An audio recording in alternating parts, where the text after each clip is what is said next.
उसका व्यक्तित्व अविश्वसनीय था। दिन के उजाले में एक मासूम सुंदरी और रात होते ही खून पीने वाली चुड़ैल।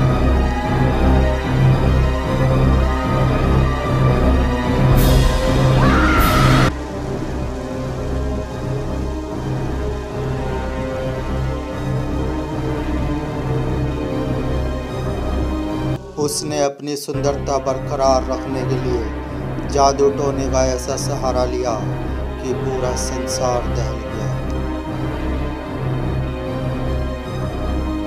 यहाँ तक कि उसे सजा देने के लिए हंगरी के सम्राट ने विशेष कानून मंजूर कराया।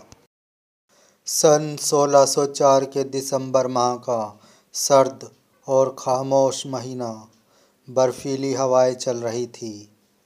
रात के ठीक 12 बजे महल के भूमिगत कमरे की सीढ़ियों पर काउंटेस एलिजाबेथ ने अपने चोगे को संभाले नीचे उतरना शुरू करा। काउंटेस की बिलोरी आंखें तहखाने से ऊपर आते प्रकाश में भयानक लग रही थी। 2 घंटे बाद काउंटेस को वापस सीढ़ियाँ चढ़ते देखा गया। उसके जिस्म पर कोई वस्त्र नहीं था। अंधेरे की वजह से ये पता नहीं चल रहा था उसने अपने शरीर पर क्या मल रखा है। उसका पूरा शरीर कीचड़ से लथपथ मालूम हो रहा था। उसके होंठों से होकर कोई पदार्थ उसके वक्ष पर टपका लगता था, क्योंकि काउंटेस के मुंह से गर्दन तक एक काली रेखा बनी थी।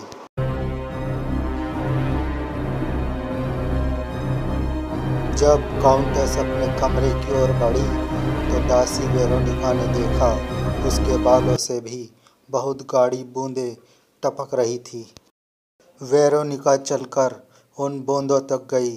उसने उन्हें छुआ। उसकी उंगलियों में वह बूंदें चिपक गई। सूंघने में उसमें कोई गंध नहीं आई।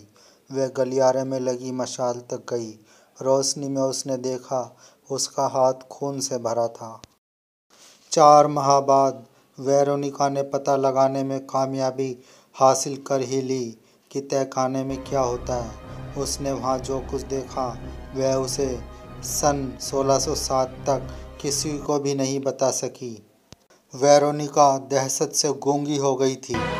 सन 1607 में हथपगली वेरोनिका ने जब अपने मजदूर पति के हाथों से खून बहता देखा तो वह बोली, क्या आप भी महल गए थे?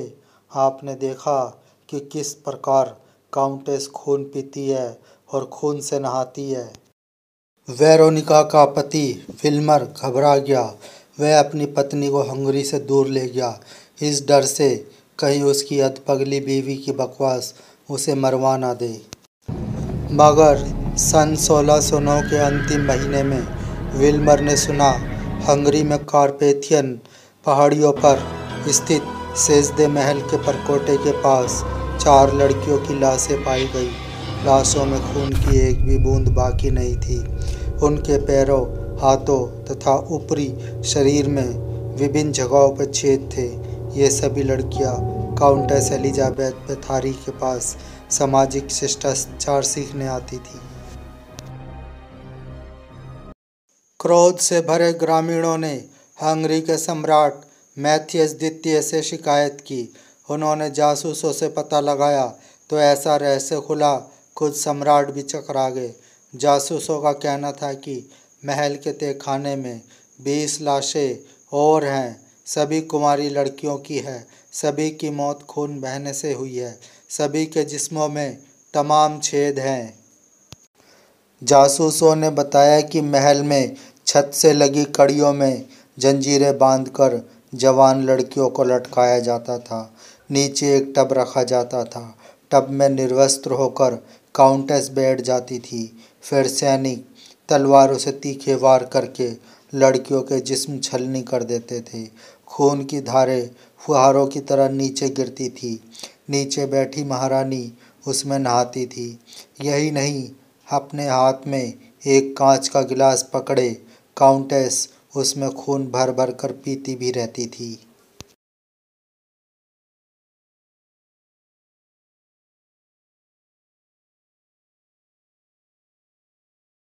सम्राट ने फौरन हुक्म दिया, काउंटेस को गिरफ्तार करके मुकदमा चलाया जाए। The Jezebel is still among us, secreted within her castle walls, bathing in the blood of innocent virgins. Leave! The truth will follow you! God forgive me, please. I didn't mean this to happen. Oh God. मगर सम्राट के मंत्रियों ने बताया कि इस आदेश का पालन नहीं हो सकता।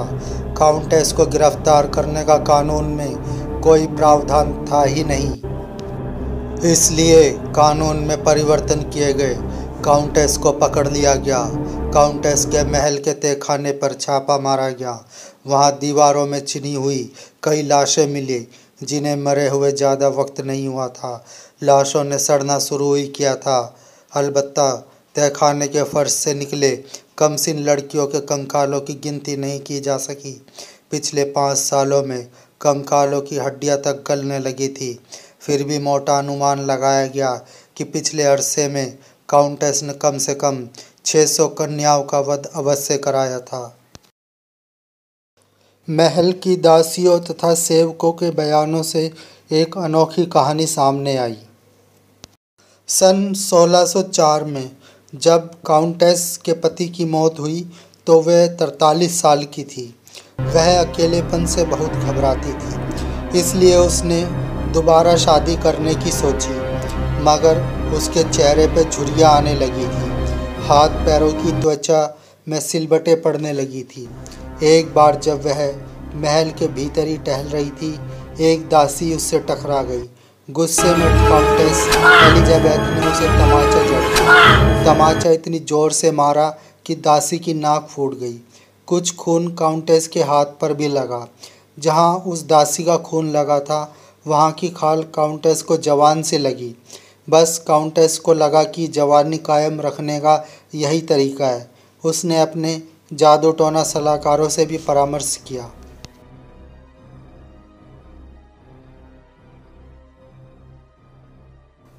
आने वाले 5 सालों तक काउंटेस ने रोजाना पड़ोसी गांव की कुंवारी कन्याओं की बलि देकर रक्त स्नान किया, उनके खून से प्यास बुझाई।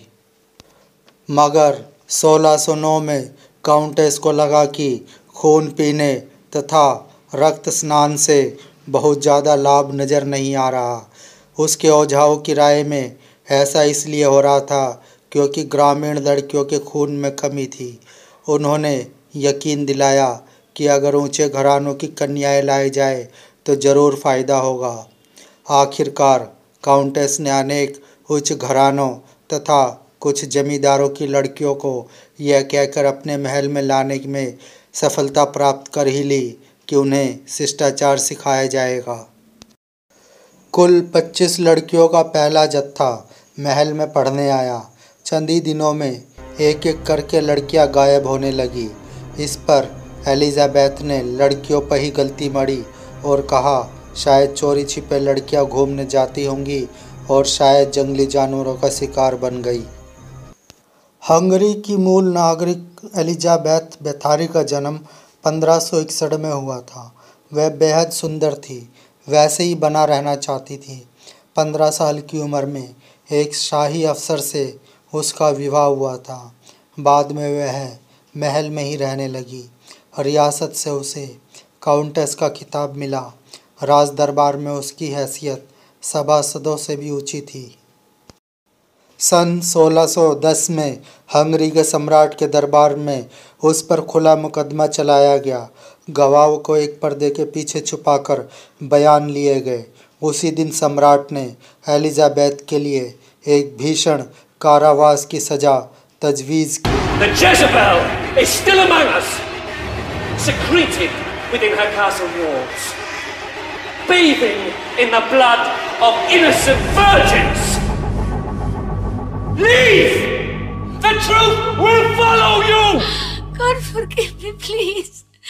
I didn't mean this to happen. Oh God. महल के उसी तहखाने में जहां काउंटेस मासूम लड़कियों के खून से नहाती थी, उनका खून पीती थी, एक काल कोठरी बनाई गई। उस कोठरी में ना कोई खिड़की थी, ना रोशनदान, बस नीचे फर्श के पास एक छोटा सा झरोका था जहां से एलिजाबेथ को खाना पीना दिया जाता था। इस हालत में एलिजाबेथ ने पूरे 4 साल काटे। अक्सर वह झरोखे के पास चेहरा सटाए आने जाने वालों के पैर देखकर खुश हुआ करती थी। उसे 2 वक्त खाना देने वाले सेवकों ने सदा ही उसकी खौफनाक आंखों को झरोखे के पास पाया। सन 1614 में एक दिन जब उस कोठरी में खाने की प्लेट सरकाई गई तो एलिजाबेथ ने सदा की तरह अपना चेहरा पीछे नहीं हटाया। धातु की प्लेट सीधे उसके माथे से टकराई, माथा कट गया और जब कटे हुए स्थान से खून की एक बूंद भी नहीं निकली तो पता चला एलिजाबेथ काफ़ी पहले ही मर चुकी थी।